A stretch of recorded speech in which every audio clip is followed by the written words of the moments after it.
இன்றைக்கு நாம் ஏசாயா 29 அதிகாரத்தை தியானிப்போம். ஆண்டவருக்கே மகிமையும் கனமும் ஸ்தோத்திரமும் உண்டாவதாக. கர்த்தர் சொல்லுகிறார், தாவீது வாசம் பண்ணின நகரமாகிய எருசலேம் என்னும் அரியேலே உனக்கு இடுக்கம் உண்டாக்குவேன். அப்பொழுது துக்கமும் சலிப்பும் உண்டாகும்.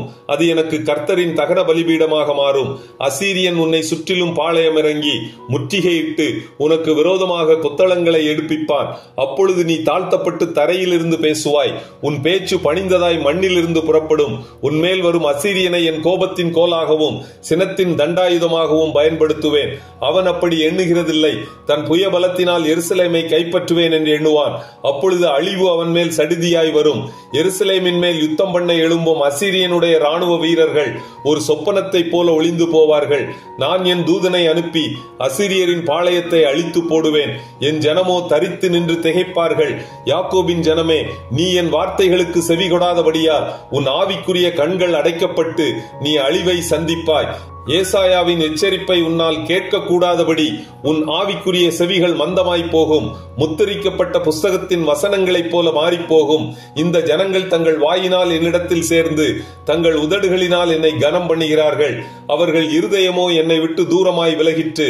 நானோ என்னை அறியாத புறஜாதி ஜனங்களால் அறியப்படுவேன். நான் அவர்கள் மத்தியில் வாசம் செய்வேன். இதில் மணவாட்டி திருச்சபையும் உள்ளடங்கும். இவர்களை ஏசாயா தீர்க்கதரிசி லீபனோன் என்று அழைக்கிறார். லீபனோன் செழிப்பான வயல்வெளியாக மாறும் என்று உரைக்கிறார். ஆண்டவரை விட்டு தூரம் சென்ற எருசலேமின் குடிகளாகிய செழிப்பான வயல்வெளியோ காடாக மாறிப்போகும். ஆண்டவருடைய சத்தியத்திற்கு செவிசாய்க்காத புறஜாதி ஜனமோ கர்த்தருடைய வசனத்தை ஏற்றுக்கொண்டு கீழ்ப்படிவார்கள்.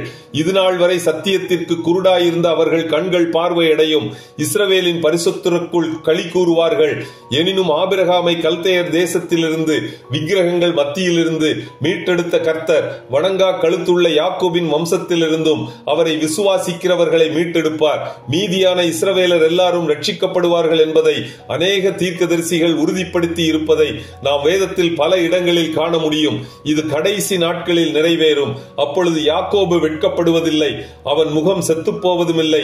யாக்கோபின் பரிசுத்தரை அவர்கள் பரிசுத்தப்படுத்தி இஸ்ரவேலின் தேவனுக்கு பயப்படுவார்கள். இத்துடன் ஏசாயா 29 அதிகாரம் முடிவடைகிறது. கர்த்தர் தாமே நம் எல்லோரையும் ஆசீர்வதிப்பாராக. ஆமேன்.